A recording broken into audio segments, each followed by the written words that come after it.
As you may know, college football playoff season is around the corner, but we kind of decided to do something a little different.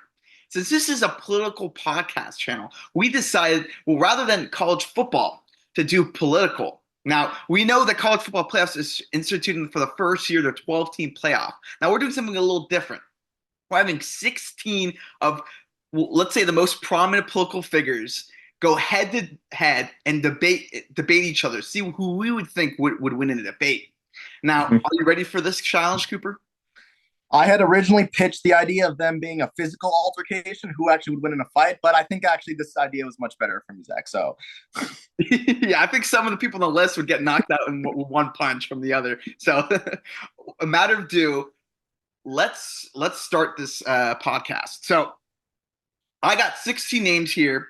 On one side, we have a prominent, let's say, Twitch political persona from Destiny going off against someone from the Daily Wire, Michael Knowles.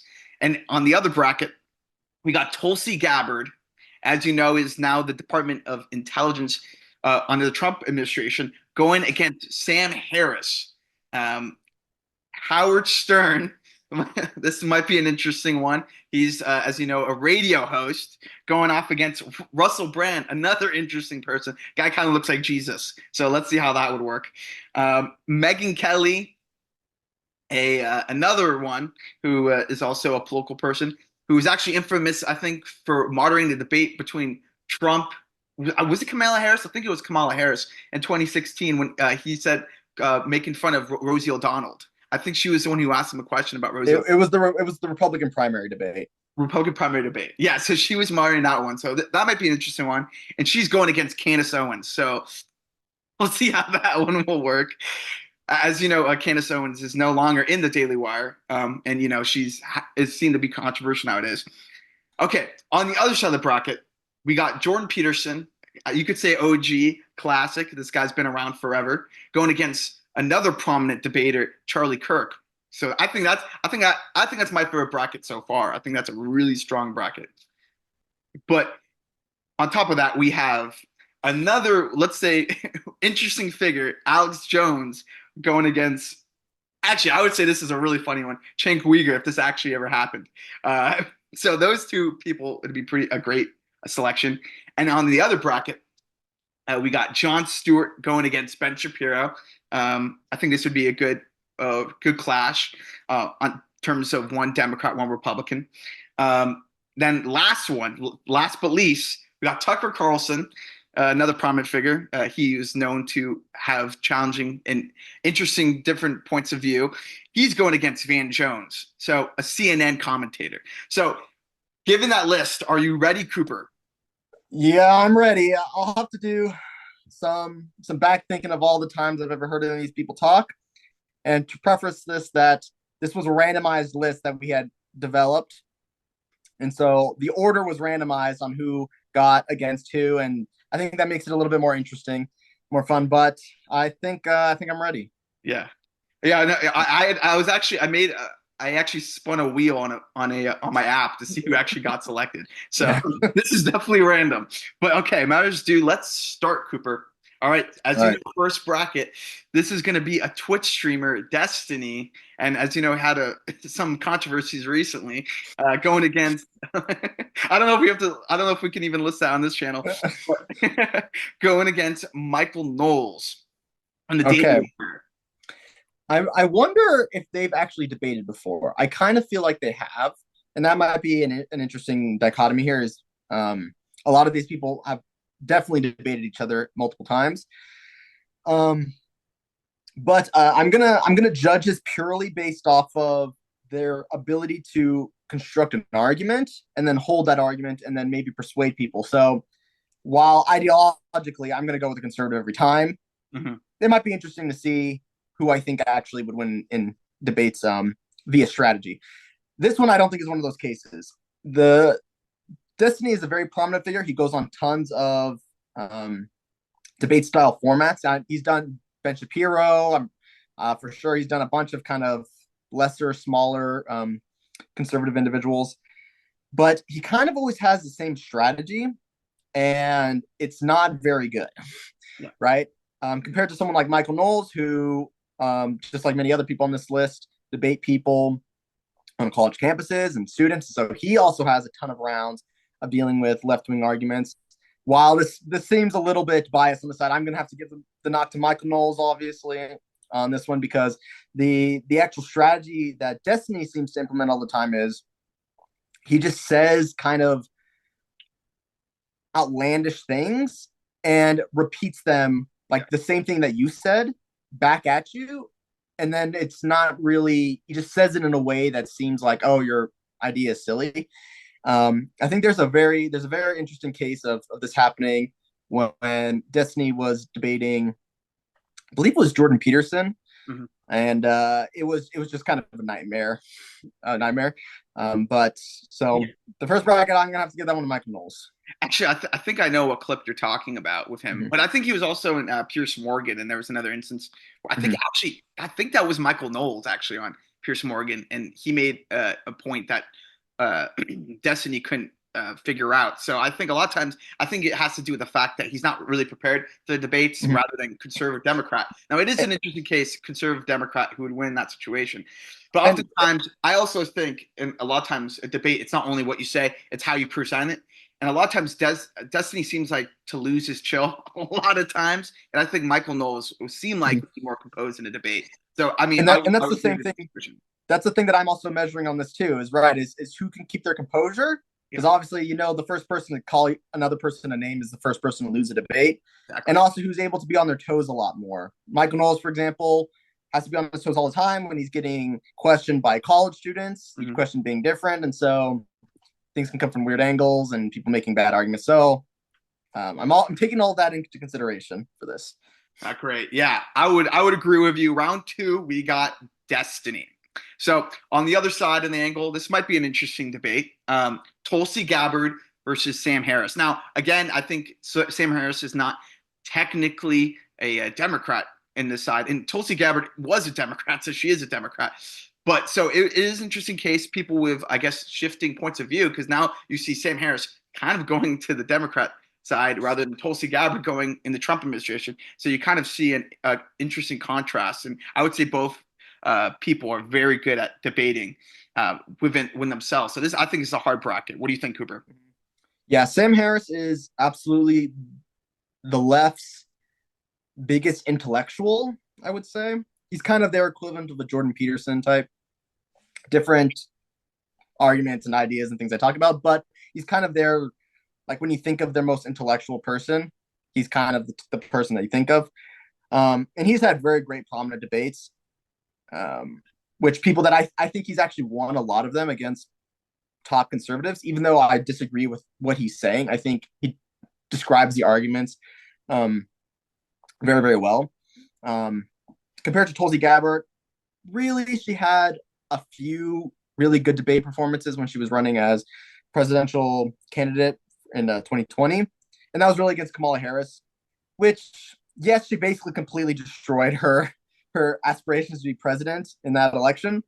It's not like it was the hardest thing in the world to do. I mean, Kamala Harris is a paper thin candidate, and so it took like one little push to kind of topple it over. But Tulsi Gabbard really destroyed her when and multiple times too, talking about how she like was putting black men in prison, extending their sentences, and then after, when she became vice president, coming to her and saying, "Why are you running with this person that you openly called a rapist and a racist?" So I mean, she's not afraid to pull any punches. All that being said, I'm gonna have to give the nod to Sam Harris on this one, because I have witnessed with my own eyes him actually perform debates against much more legitimate, harder tests in this realm of theological debating. Yeah. For example, the debate that he had against Peterson number of years ago. While I agree with Peterson in principle, I think the way that Jordan Peterson structures debates, and I might get into this when we talk about him later, is his definitions for things are very different. And so it was hard for him to make arguments about something that we kind of all understand as the true definition of certain words, which is a very important aspect of debating, is having all your definitions in order. And Sam Harris was able to manipulate him in that way and seemingly get the edge. If you were looking at it purely not on substance level again, but just on debate style. Mhm. So because of that, I'll give it to Sam Harris.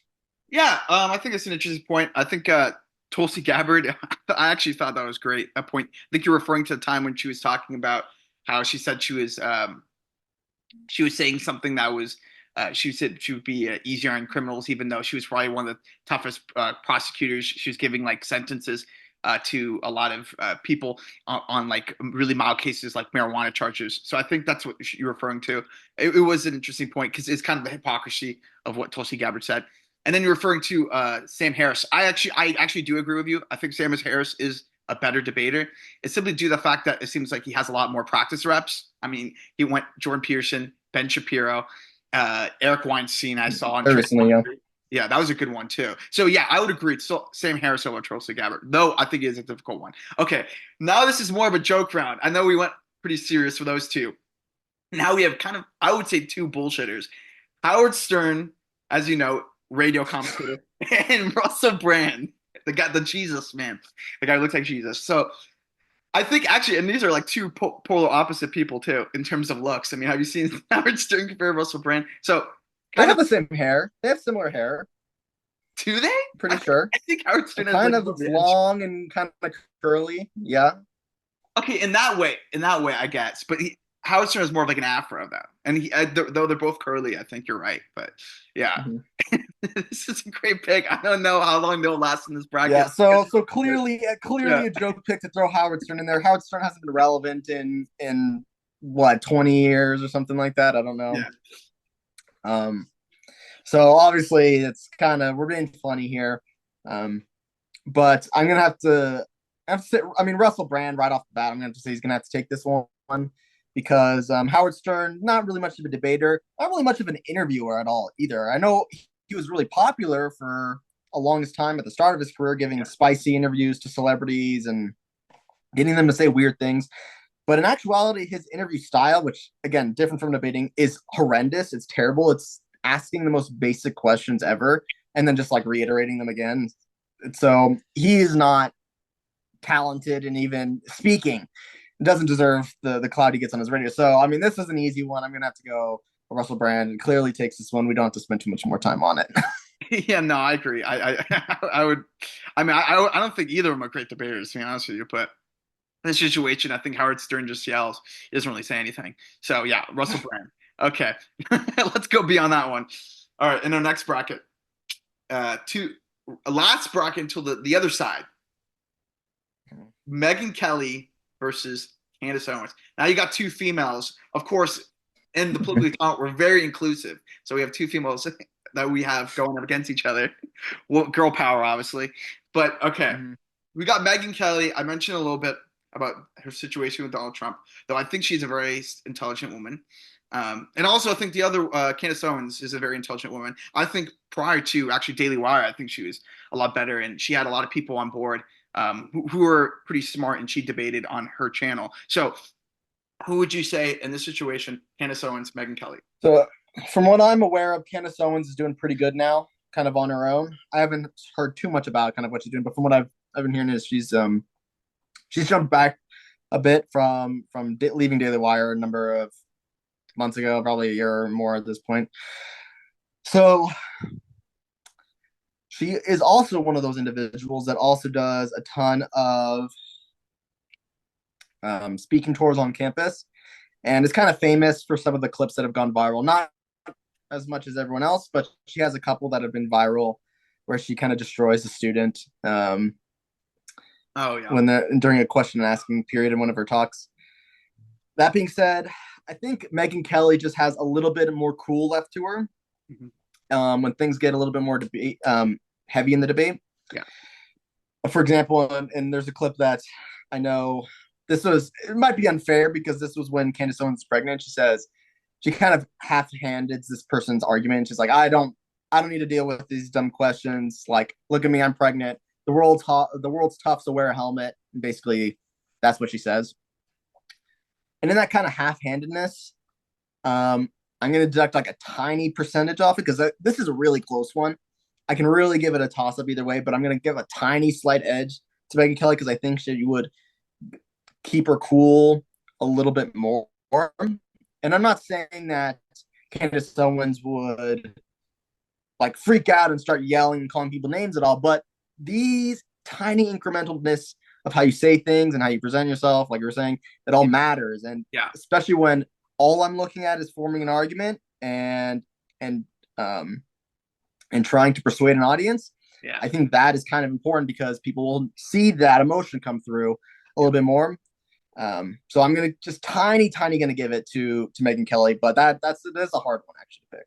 No, I Because I like both agree. of them as well. No, I agree. I think that was an interesting point, Candace Owens. I forgot about that. I think it was on the Daily Wire when she was debating that transgender student on campus. I thought she did an okay job with that.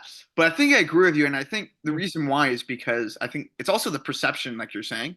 The image of Candace Owens, I think after she left Daily Wire, is negative. I mean, I think that's the problem. Like, I don't know if it's fair if there was an actual debate between them, but I think people would take that into account before the debate, the perception of the person beforehand. So I think you do make a good point of having Megan Kelly on the second round. So that being said, that's one side.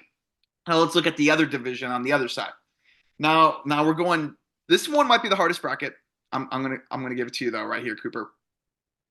Jordan Mm-hmm. Peterson, as you know, you were referring to him earlier, an intellectual in his own right, Canadian. He's actually moving to the United Mm-hmm. States. He just announced that recently, so good for him. Um, Oh man. and Charlie Kirk, another person who actually thinks a great debater. I've seen a lot of his clips on YouTube. So Mm-hmm. I think this is a really hard one because both I, parties. I have been a I have been a first hand witness to watching Charlie Kirk debate on campus, so I have an idea of kind of how well he does. This might surprise you that I think this one isn't as easy as you might have alluded to.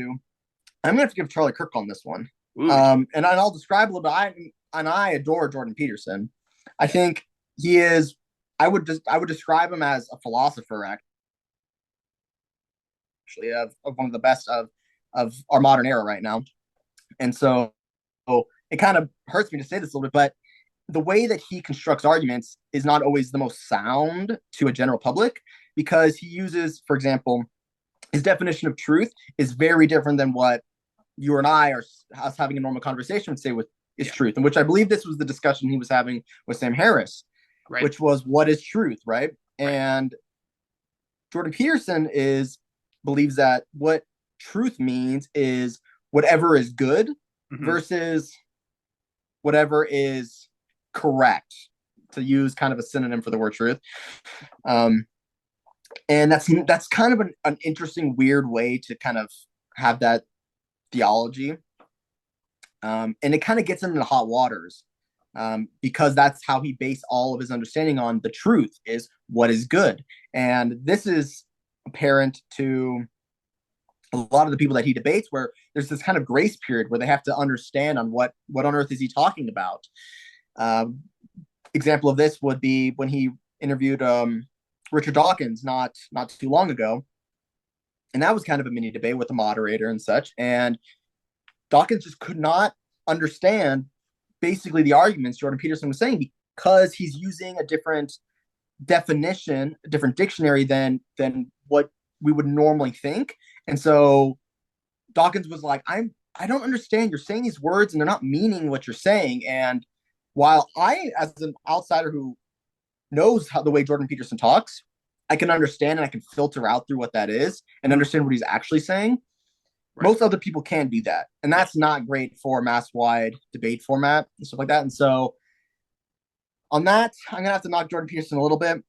And Okay. then Charlie Kirk, again, I don't know if there's a person who goes on more college campuses and debates students. Now, debating a student is not the same as debating an intellectual. I Right. understand that. But when you do 100 students in a Right. day, Oh, yeah.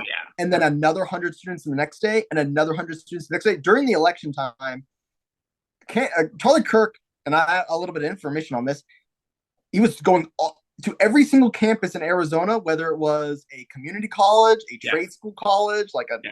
Yeah. Yeah. high-end university, and for weeks, every single day for weeks, he was out there talking to students and Yeah. debating them and stuff like that. So he has millions of reps on this stuff. So while you might have thought this was a little bit harder, I thought it was kind of an easy pick. All right. I'm gonna give the nod to Charlie Kirk a little bit. Um, Yeah. Okay. but I think I gave enough reasons to kind of justify that answer. Okay, no, I don't think you're off here. I think well, also, I mean, given the rap Charlie Kirk has had, I mean, that's all he does. This is what he does for a living is debate college students, and I mean that's just debating people. And I think you're right about how if you don't listen to Jordan Peterson that often, you're not going to really understand what he means by a lot of things because a lot Mhm. of things it's just about what he teaches, on a daily basis. From if you followed him, so yeah, I agree with you. I think Charlie Right. Kirk's not And a his words and mannerisms are yeah, all things that he you have to get used to yeah. compared to a Charlie Kirk who literally has to deal with people screaming at him and throwing things at him. Not as much anymore, but the crazy blue haired left wingers Yeah. that despise and that call him a fascist. Like he's dealing with those people All the time. almost on a daily Yeah. basis. So That's true. That is true. That is true. I think the reason why I think if Jordan Peterson could have probably handled another person in this debate, I think it's just Charlie Kirk is probably one of the stronger people. So yeah. let's go off to the next person. Okay. This one again, I think is a similar lines to the Howard Stern, Russell Brand, though I think a little more serious. I think more political, more political these people. Alex Jones on one hand, you got the guy who says don't drink the water because frogs were in it, and they make frogs gay. So that's the one you got one Okay. hand. Yeah. Yeah, and then you got Chen Kuyger, who, well, he pretty much just yells at everyone he talks to. So you got the two contrasting personalities here. Who do you got in this bracket, Cooper? Mm. Well, this is interesting, and this was hilarious when these two names came up together because again, this was not planned. The names just fell into each Yeah. other, and immediately I thought in my head the old clip of it was like a Republican National Convention or something like that, and the Young Turks were there, and Alex Jones shows up, and he's got the shirt of Bill Clinton, and he's like waving in front of them. He like steals their micro, and they steal his microphone, and like Jimmy Dore spits in Alex Jones's face, and there's like a whole chaos thing. So I feel like if they ever got in a debate and saw each other, all that would happen again. But presuming they could be civil and come together and actually have this debate, it's tough because neither of them are much debaters. I know Tate Uger has done some. He even debated Ben Shapiro once Yeah. a number of years ago. Um, and that was actually a pretty interesting um, watch. If I believe it's on YouTube if you want to Okay. find it again. And um, the the thing that he has is that he kind of benefits from is he benefits from an audience, Cenk Uygur, Yeah. and they kind of have an ability to kind of bail somebody out Uh-huh. when you say something weird and they cheer and they kind of agree with you. And so Yeah. there's a skill to playing off the audience, which is partly Right. why Donald Trump did so well in the Republican primary debates. And then Alex Jones is hilarious Yeah. and kind of a kooky guy. Yeah. And I don't know if anyone on the right really takes him super seriously. Every once in a while, he hits a nail in the head, but those are generally pretty rare. But we applaud him when he does something good.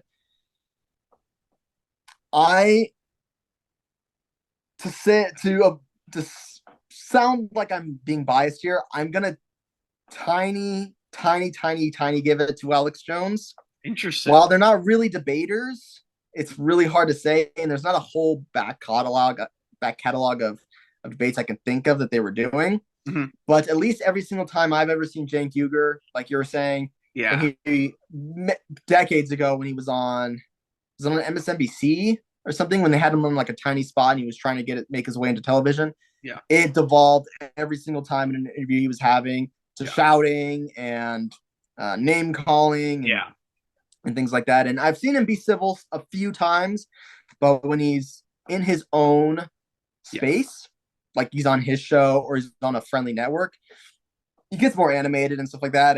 And just purely based off optics, not making an argument because optics matter in debates like this. I can absolutely imagine in my head Alex Jones standing on one side and smiling and kind of being playful with this, and Cenk Uygur being angry. And if you're listening to somebody and you're thinking who makes constructive arguments, again, purely based off of that, not ideology, I'll still give it to Alex Jones. Yeah, that's a tough one because I think it's a toss-up, and I think on one hand you see Cenk Uygur with more of the experience in debating because yeah, he was Yeah, yeah, for debated. sure. He was on Pierce Morgan. He was on Hmm. the PBD podcast recently as well. So you see a lot of that contrast. But then you Hmm. see Alex Jones, who has never been in a debate, and so it's really hard to say, well, would you pick Cenk Uygur over Hmm. Alex Jones over Cenk Uygur, but understanding that the Cenk Uygur style in debates has never improved. So Alex Jones with no experience, I would probably say I'd rather take two because I think he's kind of on the similar lines of Destiny Yeah. situation. Okay, Hmm. going off to our last two in round one, and I think this will be our round one video, and I think we'll have a round two, three, and final video on a different video. But that being said, let's go off the last two, two, brackets. Jon Stewart and Ben Shapiro. Now, I actually think it's harder than you think, and I'll tell you why. I think I know where you're going with this one. Both Jon Stewart, a prominent Democrat figure, he's been around since for 20 years, right? So there's that. And then Ben Shapiro, as you know, the head of Daily Wire, also has been a prominent debater in his own right. He's debated a lot of college students and people on his own channel as well. So you have two people, but the thing is, Jon Stewart has had a show and he has debated a lot of people. I think he would be in a good fight in this situation, though. I mean, what do you think in this situation, Cooper? I think you're delusional. I think this is not even a contest. I think this is similar to any comedian that thinks that they have some sort of say in the political process, or they fancy themselves as an intellectual. They are terrible. They're not funny, including Jon Stewart. I thought this was a silly one, and I can't see any legitimate reason to think that Jon Stewart has any business in a political theological debate with Ben Shapiro. I think it'd be a nightmare. Ben Shapiro at least has had interviews with similar people, Mm-hmm. like oh man, he's been on a bunch of different comedy shows and stuff like that, and he basically anytime he's always civil with them, and then Mm-hmm. as soon as they punch back at him, he punches them twice as hard, which is basically his debate strategy. Yeah. I don't even think this is even a close in terms of if he was trying and saying like he takes his gloves off. That is one thing that Ben Shapiro is tremendously good at being a in a debate. And I think I'll probably describe this a little bit more based in my head how the next bracket he'll be in will be. But he punches hard when he Yeah. needs to. And so that being said, I think he's gonna I think it's a no brainer that Ben Shapiro takes that. So you take Ben Shapiro. Okay. So Ben Shapiro Yeah. goes around two. I think the thing is, I do think, the thing is, Jon Stewart is not someone who I necessarily agree with in a lot of things. Though I think his style is okay. I think he is a decent debater. Now, do I think he beats Ben Shapiro? Probably not, because Ben Shapiro has a lot more experience. Although I did think recently there was a clip I saw of Jon Stewart, which surprisingly pushing against a bureaucrat of the Biden administration, talking about wasting government, and he was going against this bureaucrat who was saying there was no waste in government, and he made very compelling points and good questions. So that being said, okay, I don't think he deserves to be on this list, but okay, whatever. okay, well, different opinion. I thought we have to put someone on there on the Democrat side. So sure. Just, Okay, last one. It's the last one on the list. Tucker Carlson, Van Jones. Now you got CNN versus, well, he's not Fox News anymore, but definitely Twitter. yeah, Tucker. So you got Russia versus BLM. Not So yeah, so we'll see. What is talk your plan? about. Um, Again, people that don't debate people. These are two journalists, which is kind of interesting that got It is true. movie I know this is together. random. So this is random. This is random. I know And that I is don't a point. and I don't I've never seen any great point that Van Jones has ever made Hmm. that isn't to like an extreme left wing audience. Yeah, I've heard Tucker Carlson sure. do fine, but he also says very ridiculous and blatantly false things too Yeah. that are insulting to not only the right, but also I think to it should be considered insulting to Americans. Um, and again, I'm going to be sounding biased on this one again because I'm going to say I'm gonna say Tucker Carlson. Um, I would go Tucker. just because I'm gonna say I've facts are on someone's Yeah. side here, Yeah. and Van Jones Yeah. again. I don't. He was kind of it's a weird pick to have on this list. As a person who's Yeah. not a prominent debater, and I had to do research to figure out who he was because I don't spend my time watching garbage news. So um, Yeah. that's Okay. basically all I could say on that. Okay. So we got, I would agree with you. Tucker Carlson, round two. Van Jones is definitely not someone who takes seriously because he's very one-sided. Tucker is too, but he also tries to tell the truth when he has to. So that's why I would say Tucker as well. So okay, so now let's say before we go, this is round two. This is next video. Here's what we got. Round two, we got Michael Knowles facing off against Sam Harris. Round two, Russell Brand, Jesus going against Megan Kelly. I mean they both have similar hairstyles. Okay, yeah, we got Charlie Kirk going against who I was a little surprised at you about that. Charlie Kirk going against Alex Jones, Ben Shapiro going against Tucker Carlson. So that's all for us today. If you like this video, make sure to like us and give us a subscribe, and make sure to watch our second round and our third round and our final in the next episodes. It was great talking to you, Cooper.